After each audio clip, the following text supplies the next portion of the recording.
Because this is dead. Watch how OxyClean.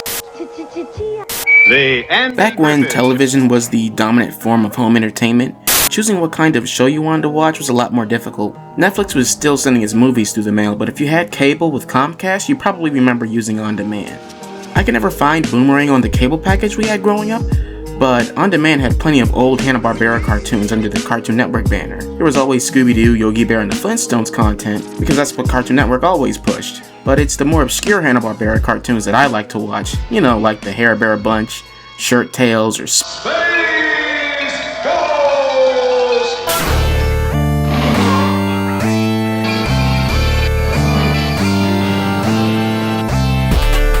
Space Ghost is an animated sci-fi action show that premiered in the late 60s. Ironically, most people are probably more familiar with its comedic spin-off, Space Ghost Coast to Coast, which is pretty great in its own right. The series follows Space Ghost, a superpowered space cop stationed at the Gamma Quadrant at Sector 4.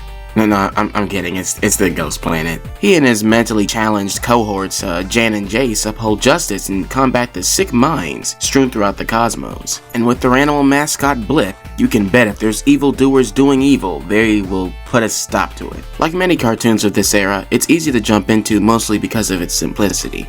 There will be some kind of threat, whether it's an untamed monster, a mad scientist, or a space pirate.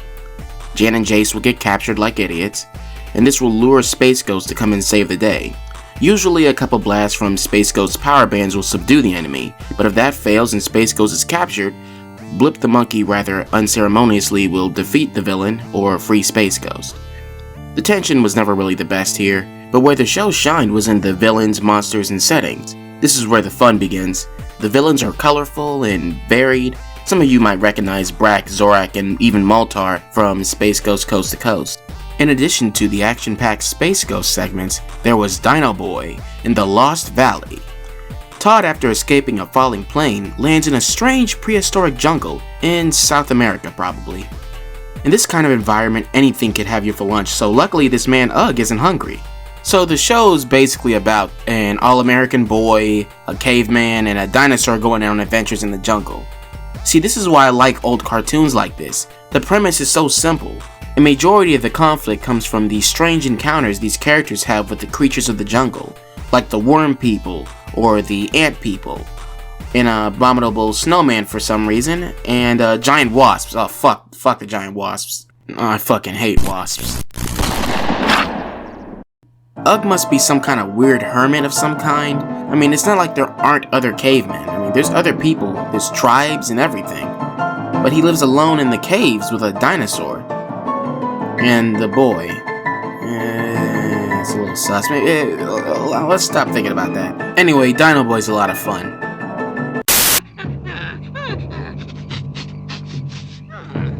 Something wrong? Yeah, you farted.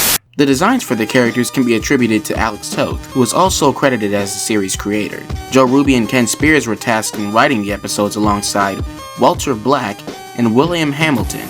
Ruby and Spears would eventually create Scooby-Doo for Hanna-Barbera and even later found their own animation studio, Ruby Spears Productions. I think people already know what that is. They're the ones that produced the 80s Alvin and the Chipmunks. Space Ghost was portrayed by Gary Owens, who at the time was the announcer for Roland and Martin's Laugh-In, but you probably know him as Blue Falcon. Jan and Jace's voices were provided by Ginny Tyler and Tim Matheson respectively. Ginny would go on to play many animated characters throughout the 70s and 80s, and Tim, of course, is Johnny Quest, but he's probably most well known for playing that bastard Otter in Animal House. Johnny Carson, no not that one, portrayed Dino Boy, and didn't really do much after that, and Ugg was voiced by Mike Road, who is most notably Race Bannon, the best Johnny Quest character. Don Messick, voice acting legend, provides the voice for Blip, Bronte, Zorak, and even the Creature King. There are many great voice actors that help fill out these strange worlds and action-packed adventures. With such a great group of creatives and actors involved in this program, there was no doubt why it was popular. It wasn't popular with everyone though, namely with ACT, or Action for Children's Television, a grassroots advocacy group that stood firmly against violence in children's programming. It went after Space Ghost and other children's TV shows like it, the Herculoids, Birdman and the Galaxy Trio, the Lone Ranger, and even the Fantastic Four.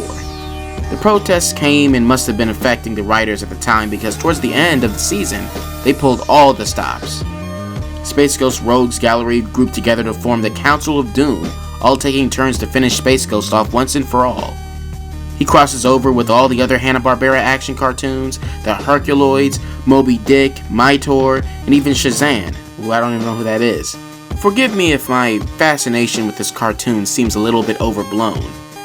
The settings of the Lost Valley shorts really spoke to me when I was young. They established a serious interest in different types of animals and species. I eventually was able to differentiate all types of mammals, insects, reptiles in our backyard, during trips to the park, basically anywhere, man. And the Space Ghost segments did a very similar thing for me. It introduced me to the possibilities of science fantasy. Superheroes battling monsters, bug men, cat people, and spider women. I didn't read comics at that age, so this show introduced me to these types of concepts in entertainment. My burgeoning interest in sci-fi horror during my teens could be attributed to this show too. It scared the daylights out of me, but I couldn't help but keep watching and draw these creatures regardless. The show is a part of who I am as an artist, as a fan of sci-fi, and as a fan of animation. And despite it being pulpy and nonsensical, it's fun to turn my brain off and enjoy some cosmic junk once in a while.